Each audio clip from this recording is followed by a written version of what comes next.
diwa. Pagsaksi sa mga pangyayaring hindi mo sukat akalain.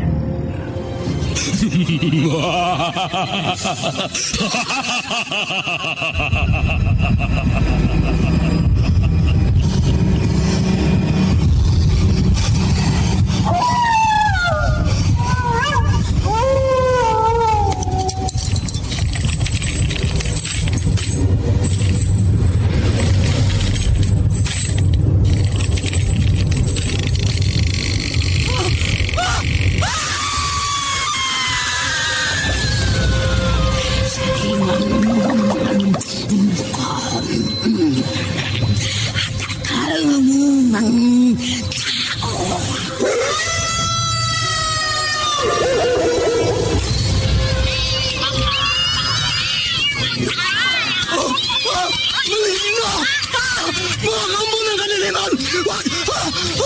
Huwag kayong lalapit sa akin!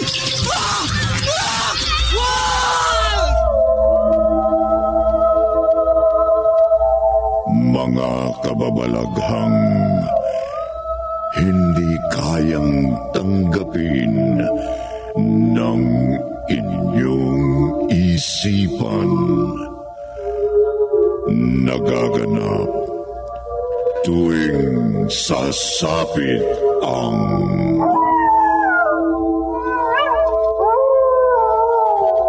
gabi ng lagim.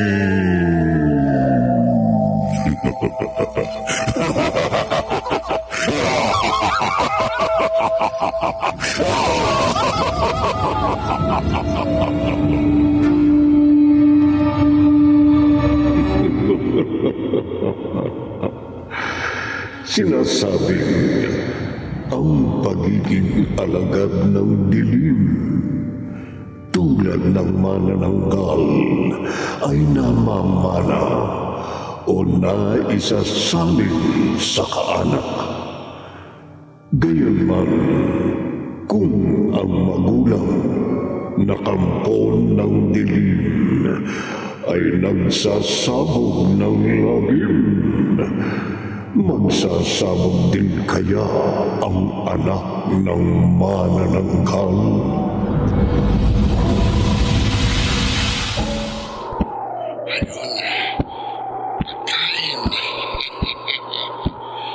May lalaking naglalakad sa talampas sa madilim na kalsada na walang bahayan. Bababa ako ng lipad. Kapag ganitong ilang araw na akong hindi nakakatikim ng laman loob ng tao, tumatalas ang mga mata ko sa dilim. At basta't nakakita ako ng tao, parang nakakita ako ng pagkasarap-sarap na pagkain. Ha? Manananggal? Tama ka, lalaki. Manananggal nga ako na lumilipad sa may ulunan mo. Kampon ng dilim akong aatake sa'yo ngayon.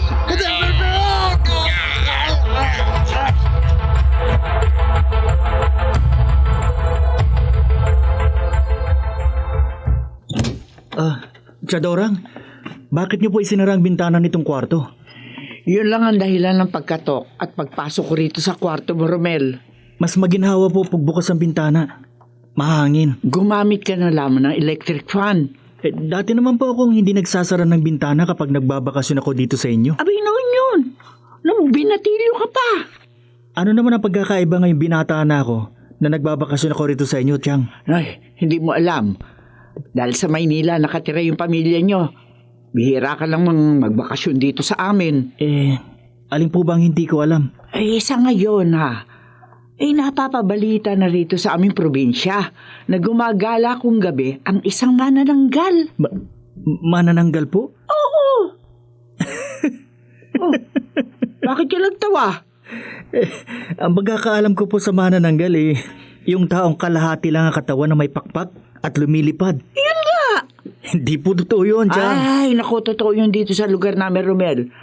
Katunayan, ilang taga rito na nabiktima naman na nanggal. Natagpuan ng kanilang mga bangkay na wakwak ang dibdib at nawawala ang mga laman loob. Nako, ay, huwag kang umitingiti at umiling-iling, Romel. Basta sundin mo ang pag-iingat na sinasabi ko sa iyo para hindi ka mabiktima ng manananggal.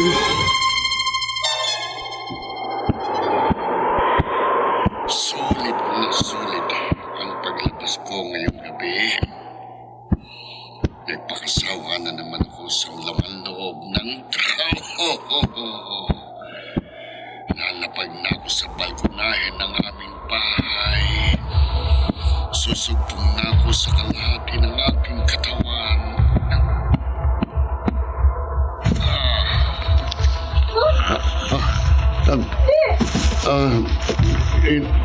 Nina? Isa kayong manananggal!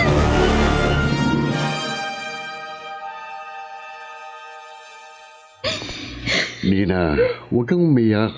Huwag kang matakot sa akin. Hindi ko akalain. Oo, anak.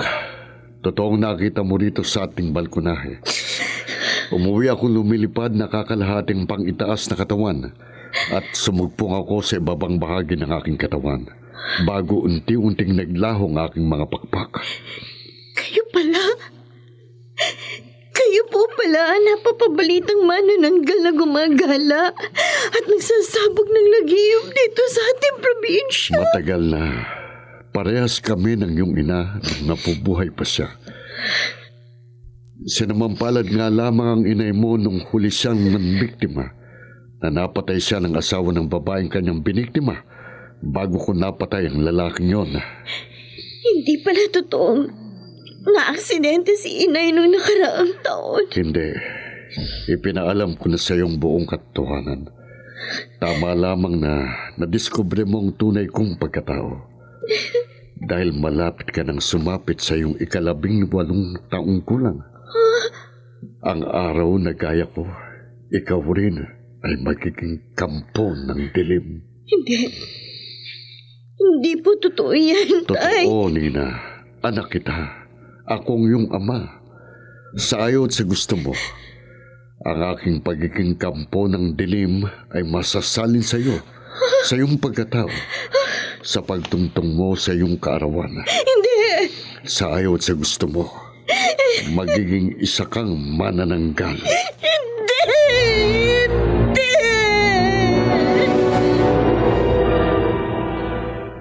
Tricycle! Tricycle! Nina! Sa simbahan tayo, kuya. Pakibilisan mo lang, ha. Nagmamadali ako. Nina! Sandali lang! Sige na, kuya! Okay. Ano ba nangyayari sa babaeng yun? Nung tawagin ko naman napalinga. Pero, kahit nakita niyang papalapit ako, pinaalis pa rin niya yung tricycle. Di man lang ako pinansin. Edna? Kilala ba kita? Ikaw si Edna, hindi ba? Ako nga. Ako si Romel, yung pamangkin ni Chadorang na paminsan-minsan. Nagbabakasyon sa kanila. Ah, oo, natatandaan na kita. Nung huling nagbakasyon ka sa tiyahin mo, nakalaro ka pa nga namin ng taguan ng mga kaibigan ko eh. Pero matagal na yon, kaya nga halos hindi na kita nakilala. Teka, nakalaro ko rin ba yung nakita kong nilapitan mo kanina? Pero nakalis ka agad sa kanyang tricycle? Hindi, bagong lipat lang sila dito sa lugar namin eh. Mahigit 1 taon pa lang yung pamilya nila dito. Pero kaibigan ko siya, si Nina. Ha? Nina ang pangalan niya? Oo. Edna, pwede ba? Anong pwede ba? Pwede bang ipakilala mo ako kay Nina?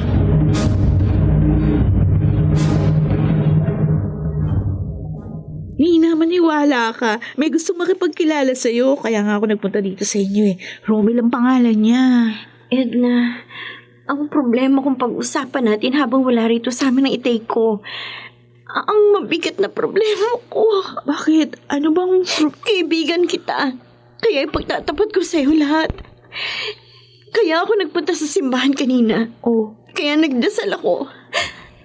Ayoko mangyari sa akin ang ipinalam sa akin ng itay ko. bakit? Edna, ayoko. Ayoko maging isang manananggal.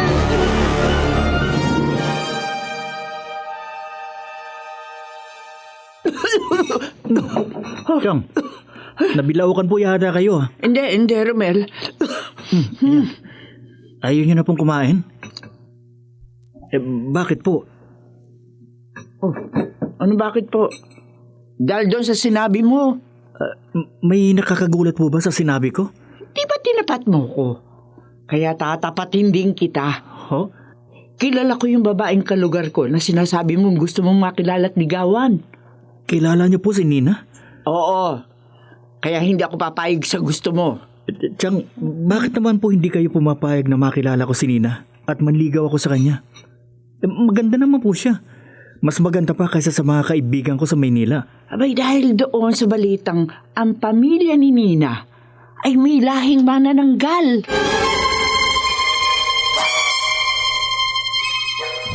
Totoo, Lolo Melio. Totoo sinasabi ko sa inyo. Kung gusto nyo, isasama ko pa si Nina dito sa inyo para maniwala kayo. Di na kailangang isama mo pa dito sa akin ang kaibigan mo. Edna, Magsasabi po ba ako sa inyo ng hindi totoo? Apoy niyo ko. naniniwala naman ako sa iyo. Naniniwala rin po kayo sa pinagtapat sa akin ni Nina na yung pamilya niya may lahing manananggal? Oo, pero Pero ano po, Lolo Milyo? bilang albularyo, hindi ko mapagbibigyan ng pakiusap mo. Kaya ka na pa rito. Oh, Wala akong magagawang tulong para sa kaibigan mo. ibig niyo po sabihin wala pong paraan? Hindi po may iwasan? Magkakatotoo po yung sinabi sa kaibigan ko ng tatay niya. Na pagsapit po ni Nina sa kanyang 18 taong gulang, magiging isa siyang manananggal.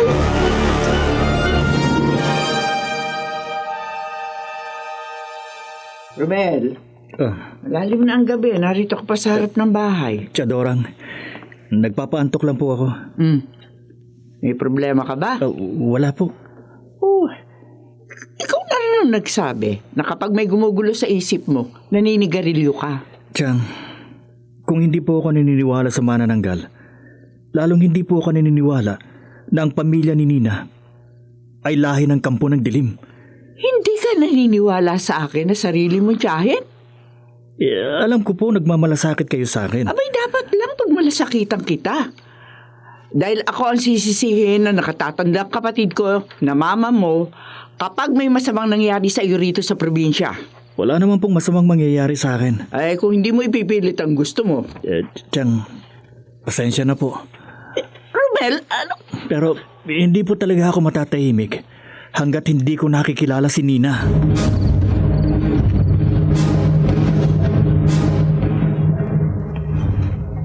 Emilio? Oh, Tomas, bakit parang nagulat ka nang makita mo ko, Emilio? hindi. May dapat ka bang ikagulat o ikatakot sa akin? Wala. Nagulat lang ako kasi ang akala ko... mo may masamang mangyayari na sa'yo pagkakita mo sa akin. Hindi. Gagaling kasi ako sa kabilang barangay. May ginamot ako roon na nakatuan ng nuno sa punso. At yun ang inaalala ko. Baka gantihan ako ng maligno dahil ginamot ko ang kanyang nakatuwaan.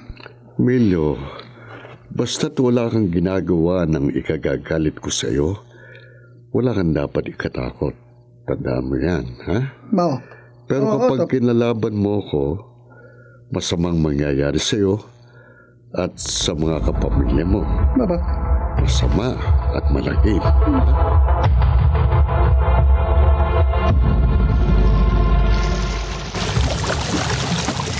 Oh, Nina. Bakit huminto ka sa paglalaba? Edna, nagkunwari lang ako na maglalaba dito sa tabing ilog para makausap ka. Oh, Dahil nasa bahay namin ang itay ko. ba? Hindi nga dapat marinig ng itay mo yung pag-uusap natin.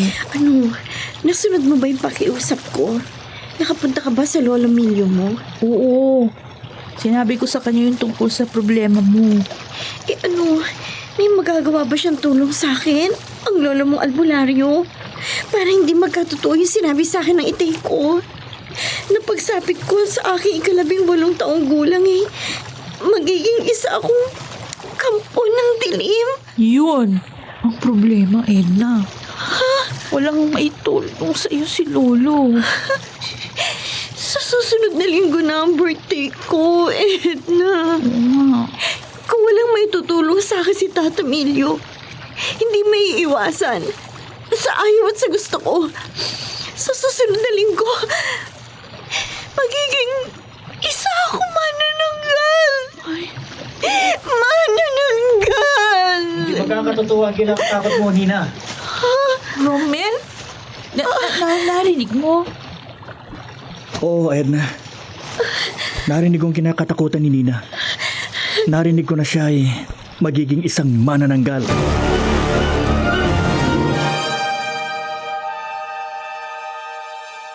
Romel, Huwag kang mailang sa akin, Nina. Pinakiusapan ko si Edna na makausap ka ng sarili nandito sa tabing ilog para mawala ang pagkabahala mo, ang pagkatakot mo. pero hindi mo ako lubos na kilala. Gusto nga kitang makilala ng lubusan. Kaya nakiusap ako kay Edna na ipakilala ako sa'yo para matulungan kita. Wala kang maitutulong sa akin. Mayroon. Maging ang lolo ng kaibigan ko na isang magaling na albularyo. Walang maitulong sa akin. Wala ka namang dapat na ikatakot dahil hindi totoo ang manananggal. Totoo yun. Maniwala ka sa akin. Ako ang paniwalaan mo. Dahil ako mismo nakakita sa pagiging kampo ng dilim ng aking ama. Nina, huwag kang matakot. Totoo mang may lahi ang pamilya nyo na mga kampo ng dilim. Tutulungan kita. Lahat gagawin ko para hindi mangyari ang kinakatakutan mo. Para hindi ka maging isang manananggal.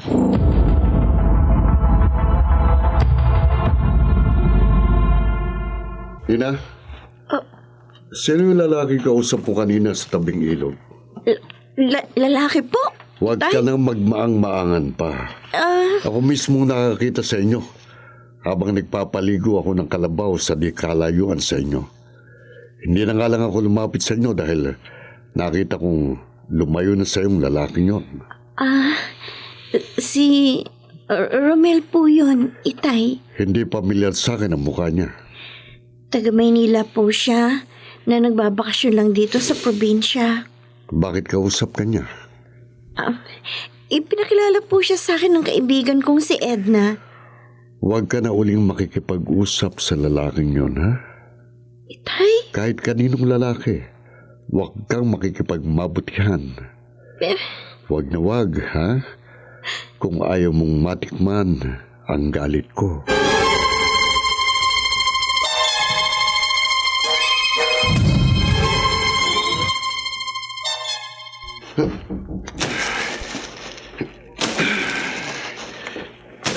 Magandang hapon po. Anong kailangan mo? Pasensya na po kung naabala kong paggapas nyo ng mga damo. Sagutin mo tanong ko. Bakit narito ka sa kaingin ko? May itatanong lang po sana ako sa inyo. Kasi may naging kakilala at kaibigan po ako na nagsabing sa lugar na ito siya nakatira. Baka kilala niyo po siya. Sinong tinutukoy mo? Si Nina? Opo, kilala niyo? Anak ko siya. Kayo po walang kanyang ama. Ikinagagalak ko po kayong makilala. Hindi ako interesadong makilala ka. Kaya huwag mong iabot sa akin ang kamay mo. Sige na, umalis ka na. Dadalaw po sana ako kay Nina. Hindi ko pinapayagan ng anak ko na magpadalaw sa kahit na sinong lalaki. Kaya umalis ka na kung ayaw mong malintikan ka sa akin. Layas.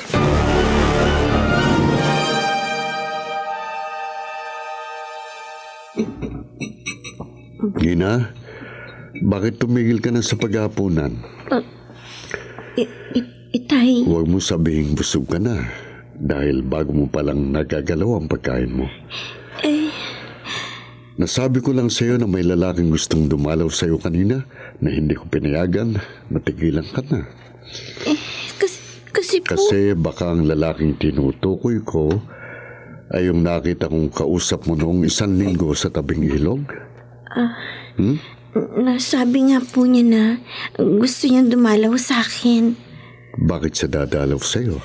Kasi nabanggit po sa kanya ni Edna na... Na ngayon ang kaarawan mo?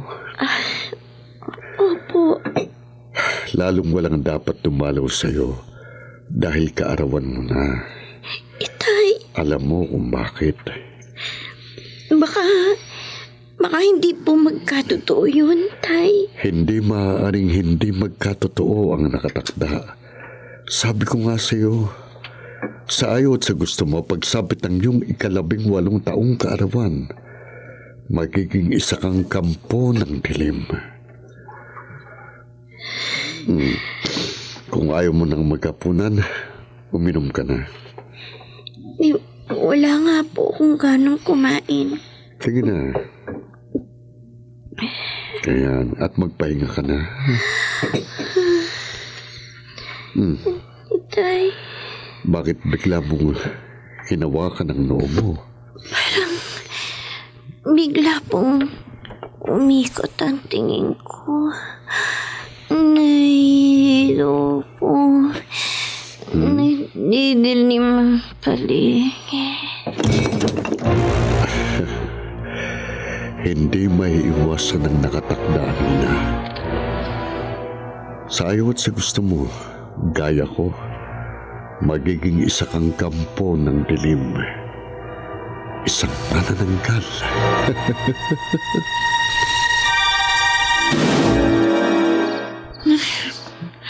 Ano ba naman itong si Minyong? Sabi ko, wag na siyang mag-overtime sa trabaho.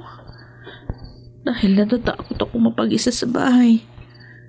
Dahil nga, may napapabalitang manananggal na gumagala at nagsasabog ng lagims dito sa aming probinsya. Sukot pa namang nag-overtime pa rin siya ngayong gabi. Dahil hindi daw niya napahindihan ang pakiusap ng kanyang boss.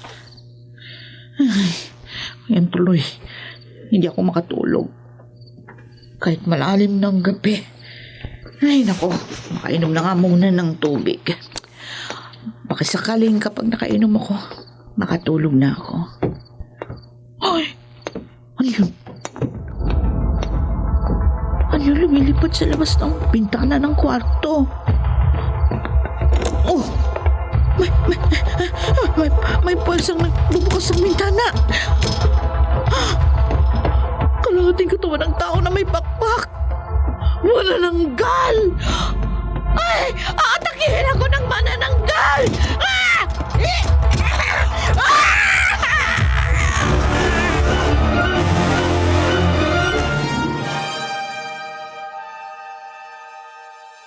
Kung hindi sana tumutol ang itay ni Nina, sana nadala ko na siya kanina sa kanila at nabigyan ko sana siya ng regalo sa araw ng kanyang kaarawan.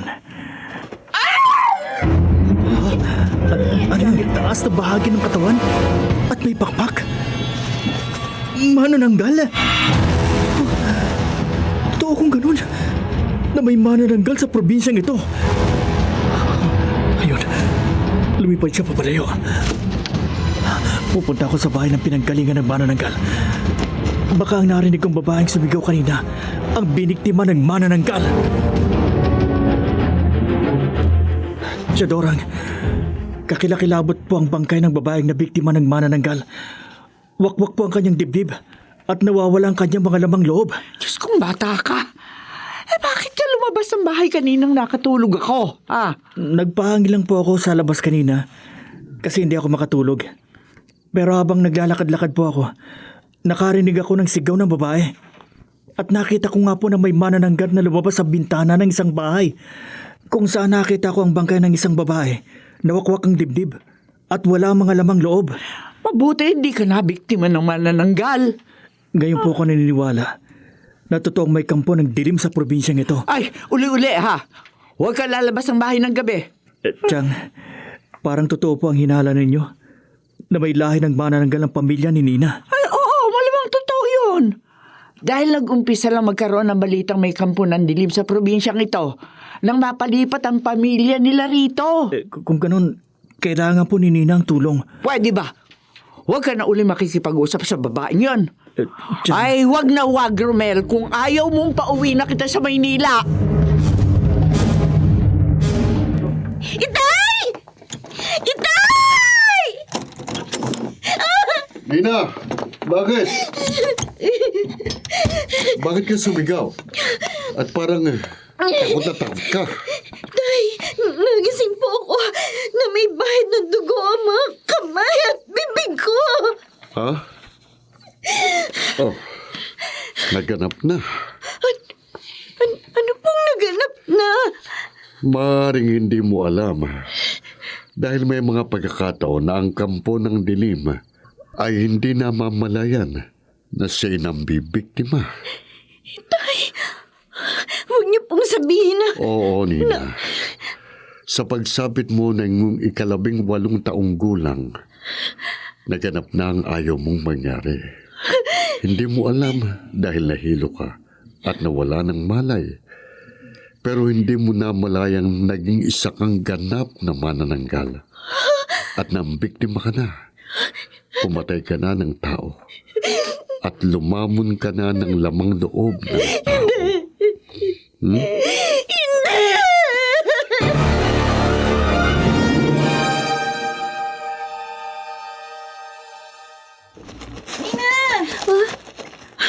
Nina! Teka lang, sandali lang, Nina. Edna!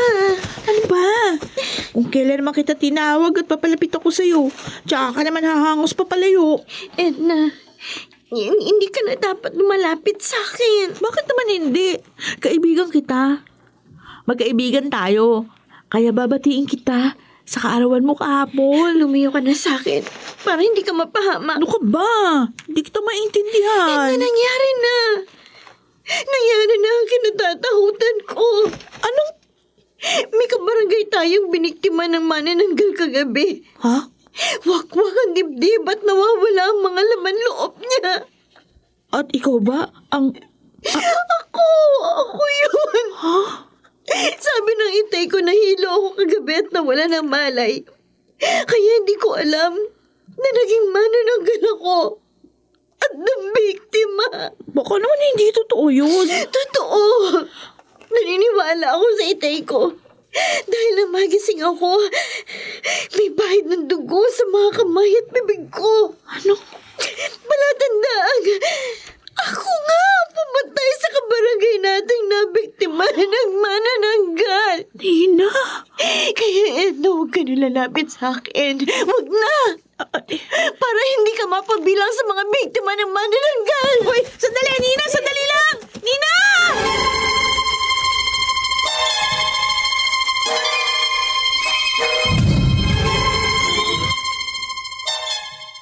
Ay, Romel. Hindi ako kumporwe doon sa gustong mangyari ni Nina.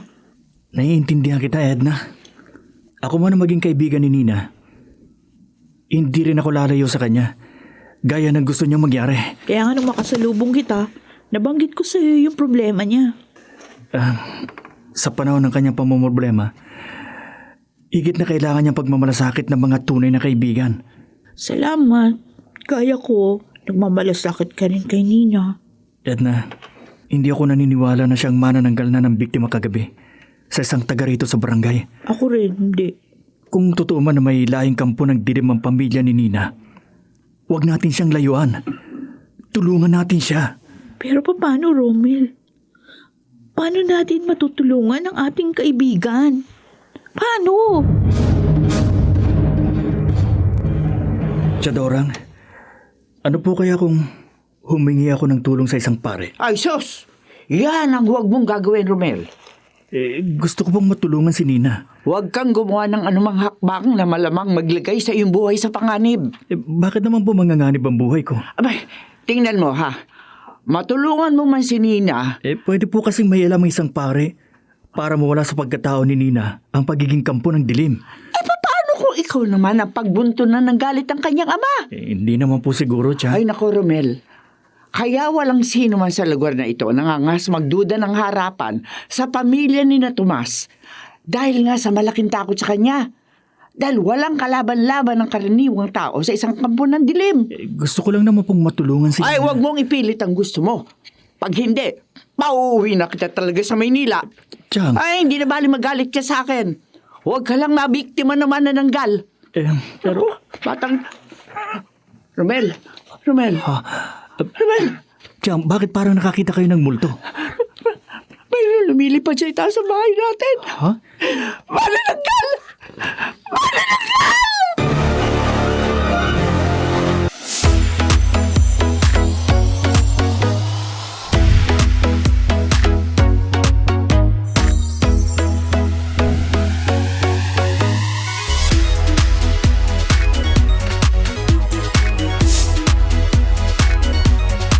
Panalo sa bingo, plus, plus, plus, plus. Panalo anytime, maglaro, anywhere sa bingo, plus, plus, plus, plus, plus.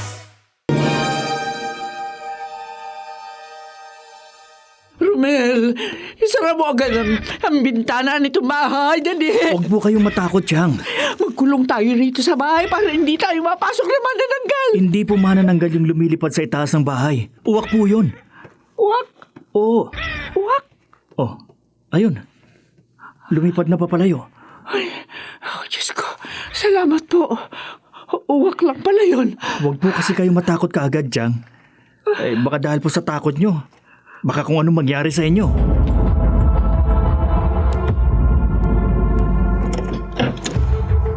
Ay, Lolo Emilio, ano po? Kawan ka ng Diyos, Edna. Kumusta kayo ng pamilya mo dito? Mabuti naman po. Ay, halika, pasok po kayo. Hindi na. Dumaan lang ako dito sa inyo dahil may ginamot ako malapit dito sa bahay nyo. Kinumusta ko lang kayo. Ngayong malaman kong mabuting kalagayan nyo, hindi na ako magtatagal. Ingat po kayo sa pag-uwi. Kayo ng pamilya mo ang mag-ingat. Ho, Lolo? Basta ko, gagawin ko ang lahat para maging ligtas ang buong angkan natin sa manananggal.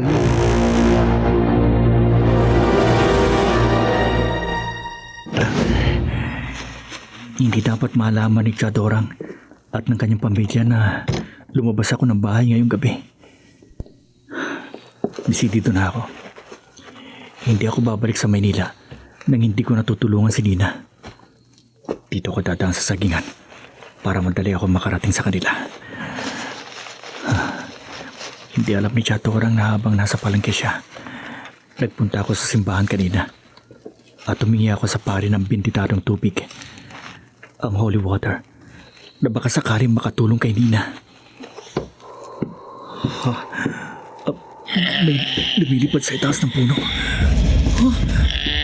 Manananggal! Kanina ko pa inaabangan ang paglabas mo ng bahay, lalaki. Manananggal! Hindi ako natatakot sa'yo! Wala kang laban sa akin. Ito isang botelya ng bintitadong tubig. Mamamatay ka! Isasabit ko sa'yo ito! Alika! Hindi mo ko mapipinsala. Hindi ka na ano sa bintitadong tubig? Sasakmalin kong dibdib mo. Lalamunin kong lamang loob mo. Papatayin kita.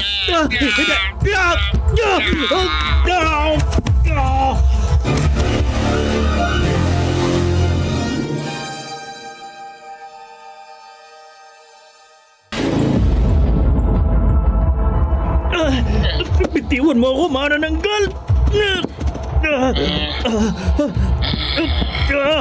Hindi ko maliligtasan ang malagim mong kamatayan, lalaki.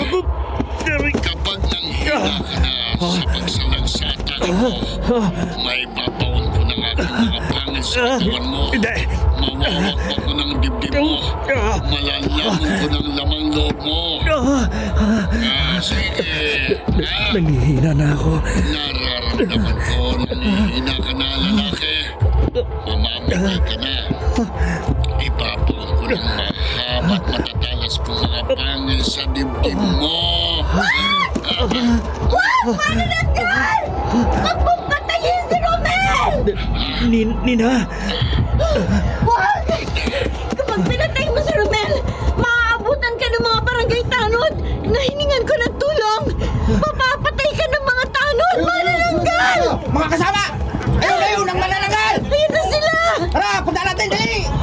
Ihanda natin ang mga siman na kawayan Oo! para mamatay Sige! po ng dilim. Sa dami ng mga parating na Madali kayo! Kapag natin ang atlong na mapatay yan! nila ako.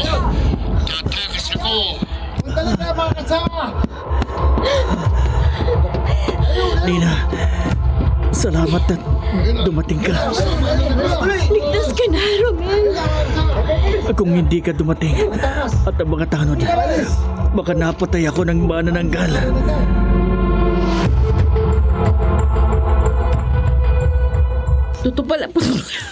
Totoo pala ang nabalitaan ko, Romel. Muntik ka nang napatay ng manananggal kagabi. Totoo, Edna. Kaya narito ako sa barangay hall. Gumawa ako ng salaysay sa muntik ng pagpatay sa akin ng manananggal kagabi. Mabuti nakatawag agad si Nina ng mga tanod. Yun nga ang isa ko pang labis na pinasasalamatan. Di siya nagdalawang isip na mailigtas ka. Kaya nga gusto kong gumandi ng utang na loob kay Nina. Mabait ang kaibigan ko na yun eh. Oo. At utang ko sa kanyang pangalawang buhay ko. Kaya tama lang na magmalasakit din tayo sa kanya. Kaya nga lalo akong gagawa ng paraan para matulungan ko siya. Pero meron lang ako isang tanong, Romel. Ano yun? Sino kaya yung manananggal na nagtangkang pumatay sa'yo?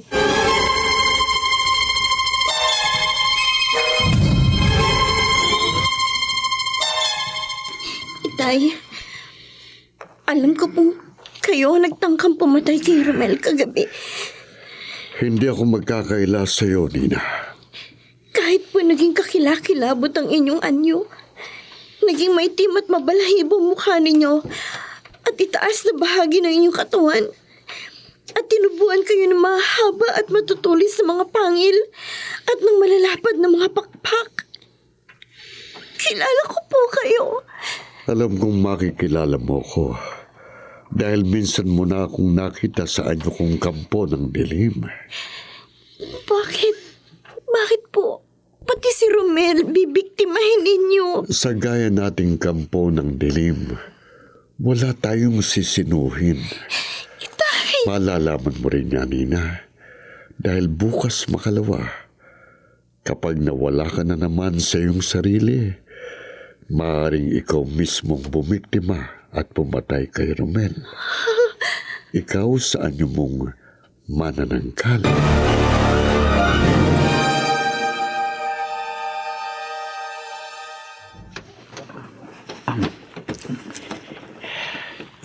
Chadorang, nakatiyampo po ako sa likod bahay ng isang buwig ng saging. Napahinog na.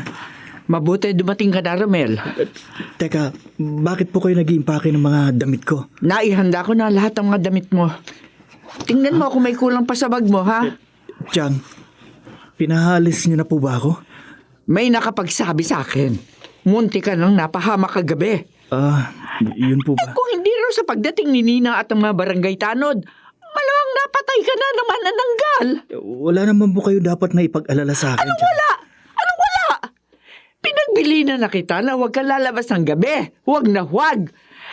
Pero sinunod mo ba ako? Hindi. Basta naramdaman mong nahihimbing na kami ng pamilya ko, lumalabas ka ng bahay. Chang, Kaysa mapahama ka rito sa probinsya. Mabuti lang magbalik ka na sa Maynila. kung yan po ang gusto ninyo, sige po, susundin ko kayo. Babalik ako sa Maynila.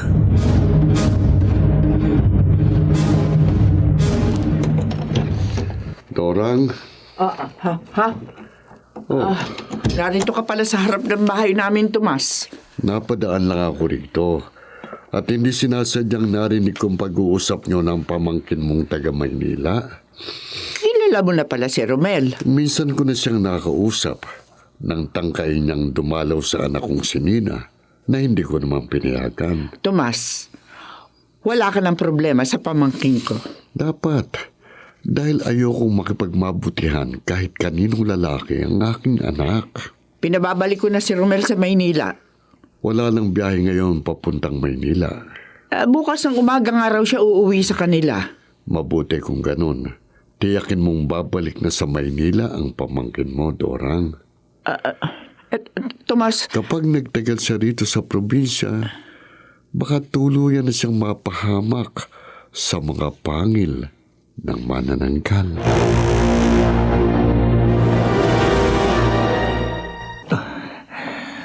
bukas ng umaga, Tomas. Bibiyahin na ang pamangking ko pa Maynila. O sige, asahan ko yan, Dorang. Mabuti. Hindi na mulayanin ng Mang Tomas at siya Dorang na narinig ko ang pag-uusap nila sa harap ng bahay. Yan. Isinara ko ng bintana. Naiintindihan kong pagkabahala at pag-aalala sa akin ni Chang kung gusto niyang magbalik ako sa Manila.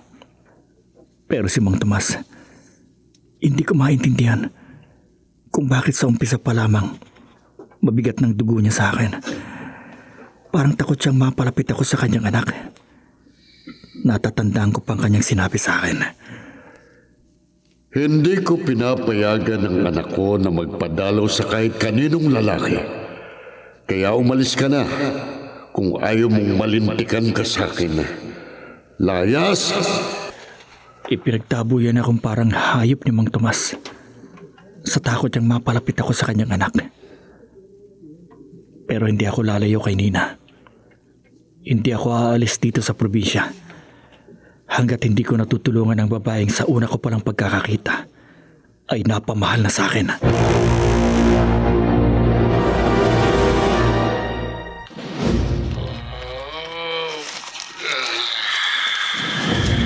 Itay! Gising ka pa pala, Nina. Itay! Bakit nag-anyo na naman akong manananggal? Bakit mo tinatanong? Dahil pag alis ko, palihim mo naman akong susundan para malaman mo kung sinong bibiktimahin ko. At kapag nalaman mong si Romel ang bibiktimahin ko, ililigtas mo na naman siya. Hihingi ka na naman ng tulong sa mga barangay tanod para hindi kumapatay ang lalaking napupusuan mo. Itay, hindi po. Hindi mo totoong napupusuan si Romel? Kaibigan lang po siya para sa akin. Lokohin mong sarili mo. Itay! Hindi ako naniniwala sa'yo. Hindi ka magmamalasakit ng gusto kay Romel. Hindi mo siya ililigtas kung wala kang pagtingin, kung wala kang pagmamahal sa kanya. Itay! Aminin mo, aminin mo, aminin mo. Lalo mo lang akong binigyan ng dahilan para siyang biktimahin ko, Nina. Kaya ngayon pa lang, asahan mo nang wawakwakin kong dibdib ni Romel at lalamunin kong lamang loob niya. Itay! Itay, huwag niyo pong biktimahin si Romel! Huwag niyo po siyang patayin, Itay! Huwag po!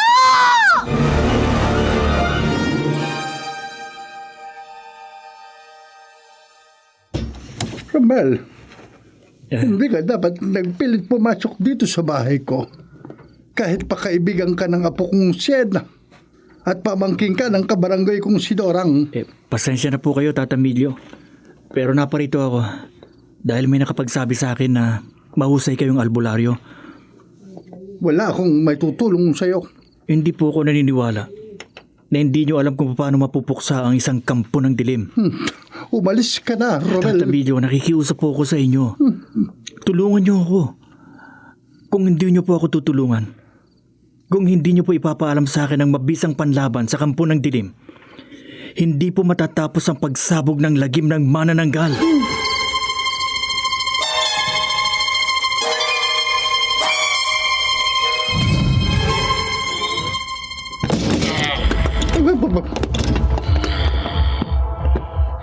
manananggal. Oo, Milyo. Manananggal. Kampo ng dilim akong nagwasak at pumasok sa bintana ng bahay mo para biktimahin ka. Bakit akong bibiktimahin mo? Hindi kita kinakalaban. Hindi ako gumagawa ng paraan para mapusa ka. Para hindi mo ako biktimahin 10 ng aking mga kamag-anak. Sinungaling! Ang totoong sinasabi ko sa iyo, Tomas. Hindi kita dinamay at ang kapamilya mo sa mga nauna kong biktima. Dahil inasahan ko na hindi mo ko kakalabanin. Pero nakita ko, pinapasok mo rito sa bahay mo si Romel. Nagpilit siyang pumasok at alamin kung anong mabisang panlaban sa kampo ng dilim. At tinuruan mo siya kung paano niya ako mapapatay. Hindi. Hindi mo ko malilinlang. Papatayin kita! Ito ko!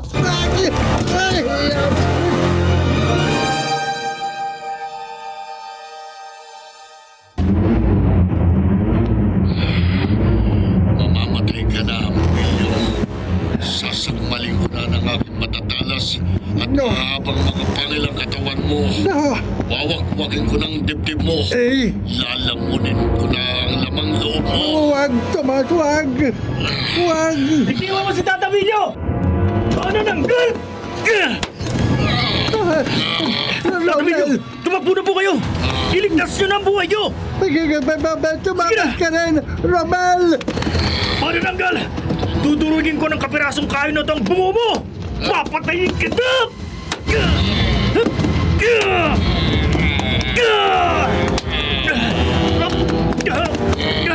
Ano? Halika, Ay! Hindi mo ko Itiwan mo mapapatay. ang kahoy! Ipakikita ko sa iyo Gago mo sa akin ang kahoy! Parang ano bang binali mo ang kahoy? Ikaw ngayon ang bibiktimahin ko. Hindi! Hindi mo ako mapapatay! Hindi mo ako matatakasan. Hindi mo matatakasan ang iyong kamatayan. Kahit saan ka magsuot, Romel, susundan kita. Papatayin kita.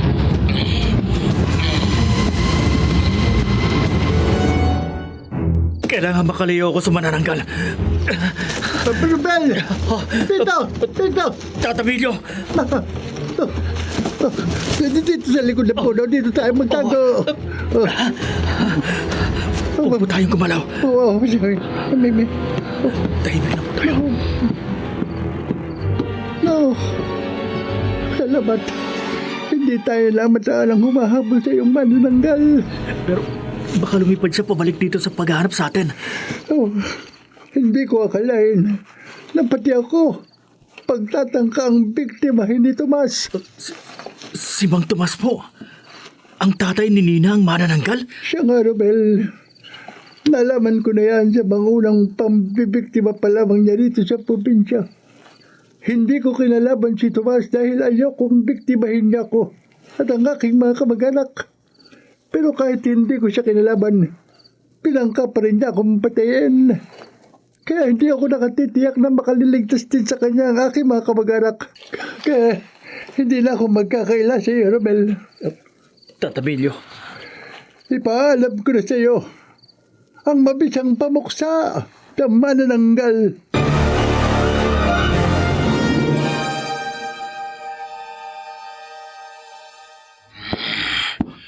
Romel, nasaan ka? Magpakita ka sa akin. Papatayin kita. Papatayin kita.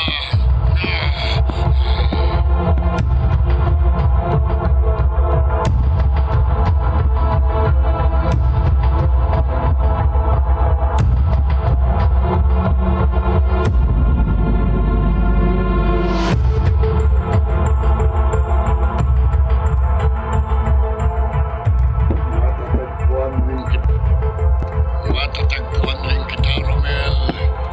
Mapapatay rin kita. Oh, Diyos ko. Kanina pa pabalik-balik sa itaas ng bahay namin ang manananggal. Mabuti na lang. Lumayo rin siya habang hinahanap ko si Romel. Saan kayang pamangking ko? Saan siya? Bakit wala rito sa bahay si Romel? Bakit hinahanap ng manananggal si Romel para patayin?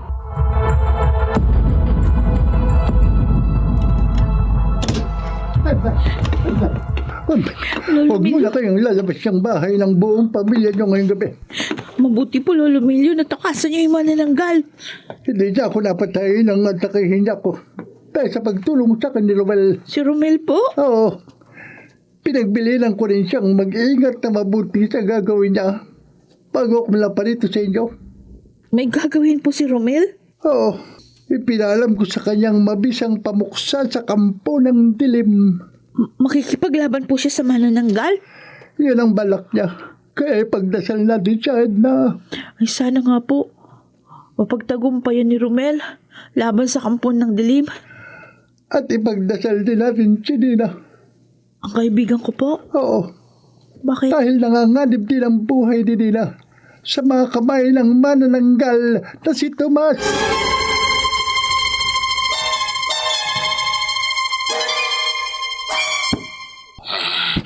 Babalik na ako sa aking putol na katawan.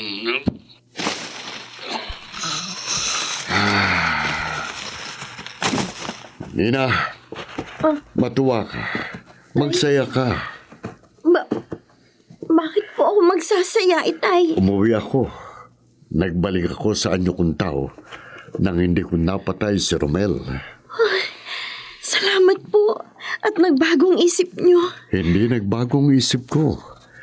Desidido pa rin akong mapatay ang lalaking alam kong natutuhan mong mahalin. Itay, nakikiusap po ako. Nagmamakaawa sa inyo. Huwag niyo na pong idamay si Romel sa mga naging biktima Huwag ninyo. mo kong turuan ng dapat kong gawin! Iwan niyo! Braso ko, Itay! Nasasaktan ako! Umuwi ako. Nagkatawang tao ako dahil hindi ako makapapayag na maunahan pa ako ng ibang lalaki sa'yo. Anong ibig niyo pong sabihin? Magiging akin ka. At magsasama tayo sa habang buhay. Itay! Hindi niyo alam ang sinasabi niyo! Hindi ako papayag na ibang lalaki pang makinabang sa matagal ko ng pagkupkop at pag-aalaga sa'yo. Magiging akin ka. Itay! Hindi. Magiging akin ka. Sa ayaw at sa gusto mo. Itay, wag! Anak niyo po ako! Hindi kita tunay na anak! Hindi niyo ako tunay na anak. Oh! Hindi kita kadugo. Ampong ka lamang namin ng asawa ko. Hindi kami magkaanak. Kaya inampun ka namin nung sanggol ka pa lamang. At pinapaniwala ka lamang naming tunay naming anak. Pinainom lamang kita ng pampatulog. Pinapaniwala lamang kita na magiging isa ka ring kampo ng dilim sa pagsapit mo sa iyong 18 taong kaarawan para hindi ka na lumayo sa akin at hindi na tayo magkahiwalay sa habang buhay. Hindi! Wala kang magagawa, Nina. Sa ayaw at sa gusto mo, angkinin kita. At magsasama tayo habang buhay. Sa habang buhay.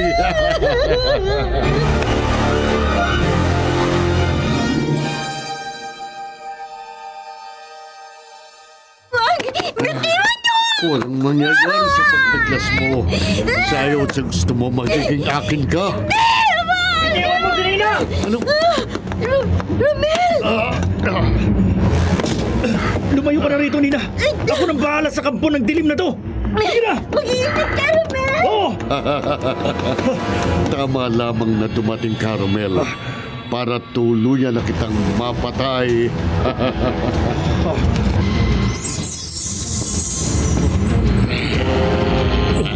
Ngayon, Romel, ngayong nagsamanananggal na uli ako, wala ka ng kalaban-laban sa akin at titiyakin ko ang iyong malagim na kamatayan. Wawakwagin kong dibdib mo. Lalamunin ko lamang loob mo. Bago mo ako mapatay, manananggal! Ano yan? Anong laman ng sugat na yan? Asin! Ibubuhos ko ang lahat ng asin na ito. Huwag! Sa ibabaw ng kalahati ng iyong katawan! Huwag! Huwag! Ibubuhos ko ng ganito!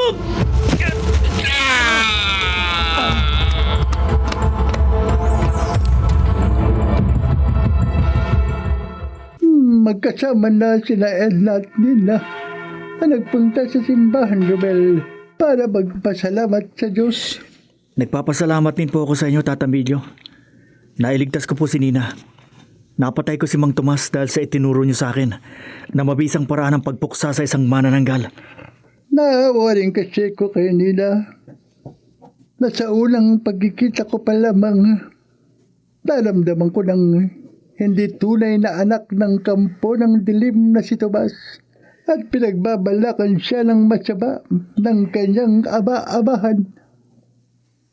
Ngayong wala na po ang kampo ng dilim na nagasabog ng lagim dito sa probinsya. Wala na rin dapat ikabahala at ikatakot si Nina. Ang babaeng matagal ding naniwala na siya ay anak ng manananggal.